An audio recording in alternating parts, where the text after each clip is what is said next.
Hi, everyone. Matthew DeSantis here with NYRA Bets, here with a very special preview of this Saturday's Cotillion Stakes at Parx, the grade one, whether you have your morning line favorite, Thorpedo Anna, running back against the females for the first time since she took on the boys in the Travers. But before we get to that and my very special guest that we're going to have to preview this race, want to make sure to remind everybody to like and subscribe to the NYRA Bets YouTube channel to get all of our race previews, full card analyses, handicapping and betting tutorials, and so much more. Well, listen, when I think of Parx, I think of one person, and that's the voice of Parx and the voice of the Pennsylvania Derby, and that is my good friend, Jessica Paquette. Jess, how are you doing today, and how are you getting ready for this huge weekend down in Bensalem, Pennsylvania? That's how I'm getting ready. I am great. It's an exciting week here at Parx. I mean, Pennsylvania Derby is so much fun because everyone from racing just seems to wind up here that day, horses and humans alike. So it always feels like a big fun reunion. A great day of racing on deck. 14 races, mandatory distribution in the Philly Big Five. That'll be the late Philly Big Five that day. So the last 5 races of the card. And I mean, that's a tricky sequence, but mandatory payout. The carryover jackpot's well over $200,000. So it's going to be an awesome day of racing. And the weather, so much better than last year. Yes, and I'm so thankful for that. As much as I enjoyed hanging out in the grandstands with my buddies Len and Mark and Greg, this will When be much better being out and about with the people on Saturday. So it's going to be a lot of fun. You mentioned 14 race card. We're going to talk about the Cotillion, but there's a lot of great races on this card. I mean, obviously, you have a horse like Next in the Greenwood Cup, who's just been such a monster in that division. But you mentioned there's some tricky sequences. I think there's some opportunities for some big prices. I know you have your eye on a couple of big long shots on the undercard. So in the last race of the day, kind of the getaway day, the Park Yeah. Sprint. This is a race where there are two horses that if you follow my handicapping at Parks regularly, you know I pick these two horses every single time. So why would I do anything different? So Visa, we'll start with Visan. He's the one. And this horse has shown an entirely different dimension this year since they tried putting him on the lead. He was a big one run, big late Mm, closer. And he was often finding himself at the mercy of the pace. Now, a race like this, there'll be some speed and some really nice horses in this spot. But I think Visan's kind of a sneaky horse in that he has learned a new trick. Sylvester Gonzalez fits him so well. And he's a horse that he always kind of physically impresses me. He's an intact colt, and he kind of looks like a physically mature stallion, just with that big stubby neck. Comes out mhm. breathing fire just a little bit.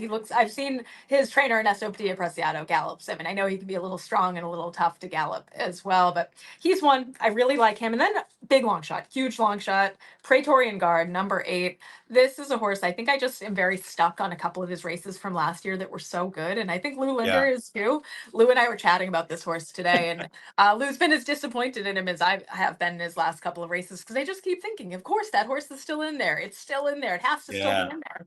And he's been training so well. So Lou's trying to kind of figure out why that's not really translating to the afternoons, but that he has enough faith in him to keep putting him in these stakes spots.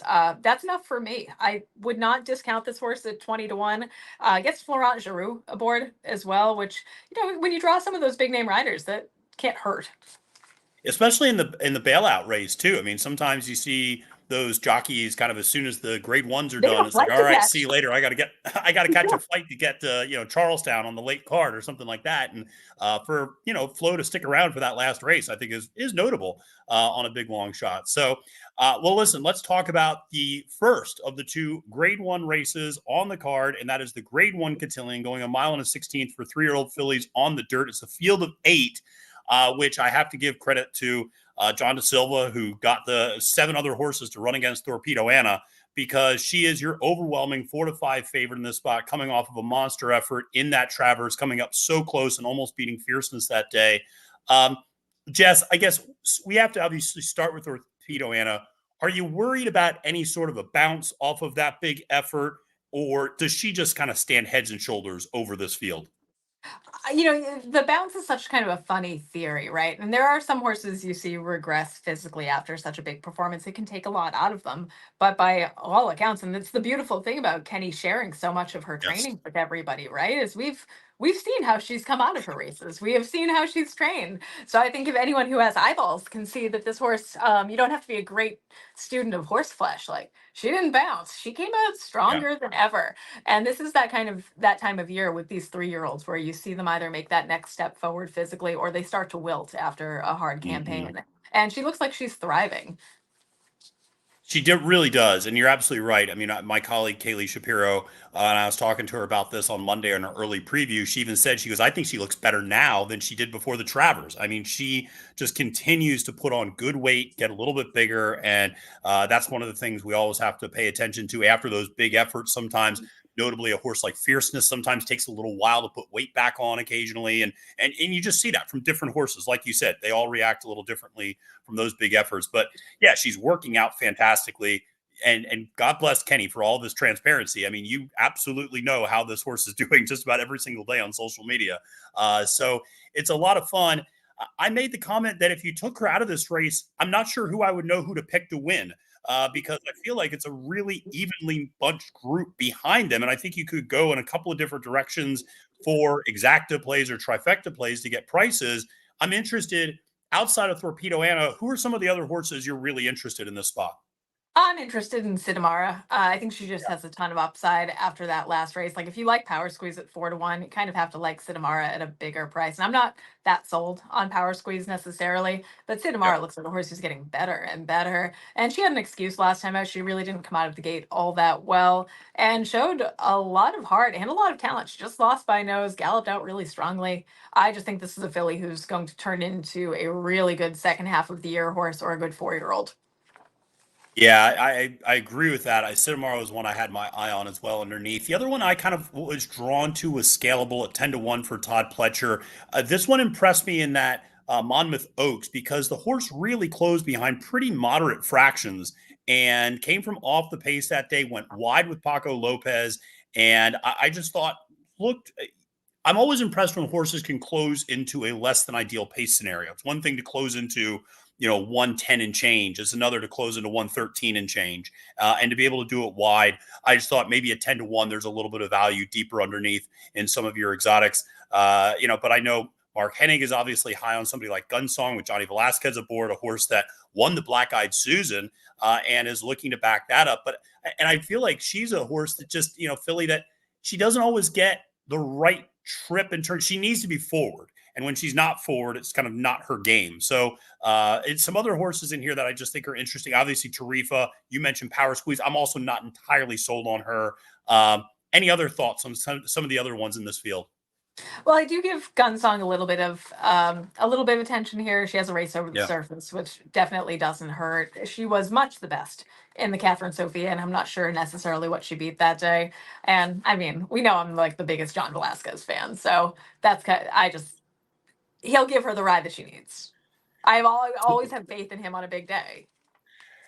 Johnny V on a big day. I mean, this is maybe you're rubbing off on me because I I absolutely am a this is good a influence. handicapping it's a handicapping angle that I use all the time, which is like Johnny V on a big day on a speed horse. I'm just like there are few jockeys I trust more getting a horse out up front and comfortable, most importantly, on the lead and getting horses to relax. I love him on 2-year-olds for that reason. So many times he's so good at getting them to relax on the front end in a debut or a second start. So excited to see that one.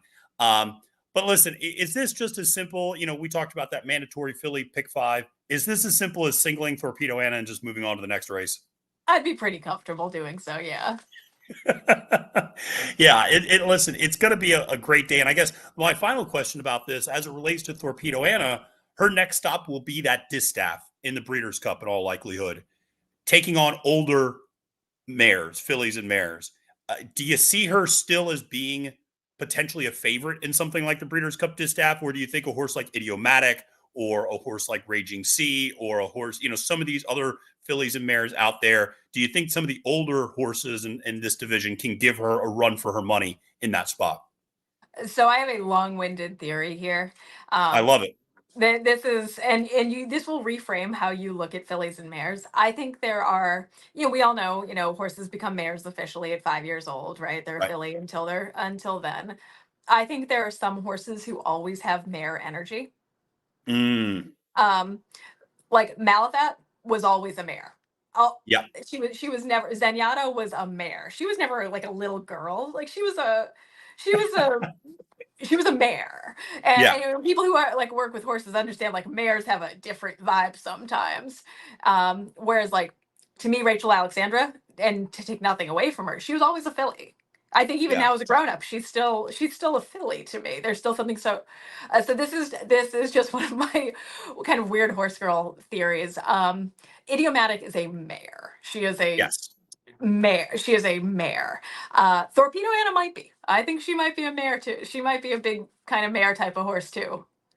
Yeah, that's a really great way of thinking about. You're absolutely right, fillies and mares, and that is, Songbird I is a filly. really, yeah, I've never been able to think about that before. But you're right, I pick up that vibe a lot of times. You're absolutely right. Malafat was always a mare, Always. and Idiomatic was really, for the most part, always a mare. I mean, even last year, and Oh, I now, think yeah, like the Torpedo second Anna, she took her first steps, she was a mare. I yeah, think yeah.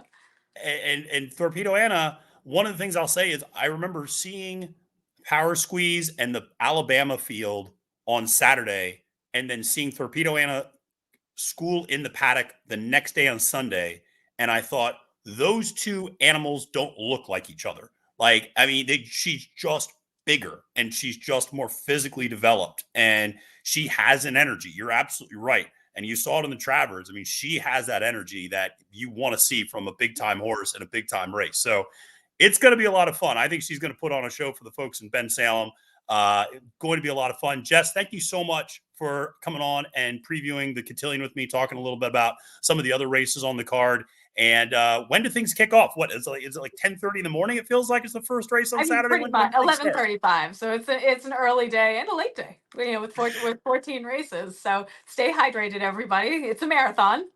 Yeah, it's absolutely, and you know something about that. And we're gonna have a great marathon horse as well in next on the card. And listen, I hope you can keep your voice for all 14 races by the end of the day. So fingers crossed for that. People like me the most after a day of racing when I don't talk. That's not true. I like you when you talk. Just trust me on that one. I'm going on record. Jess, thank you so much. Really appreciate you coming on. And thank you all for watching this preview of the Cotillion. Make sure to press that like and subscribe button here on NYRA Bets YouTube. For Jessica Paquette, my name is Matthew DeSantis, wishing you a great and profitable day at the races and reminding you, friends, it's now post time.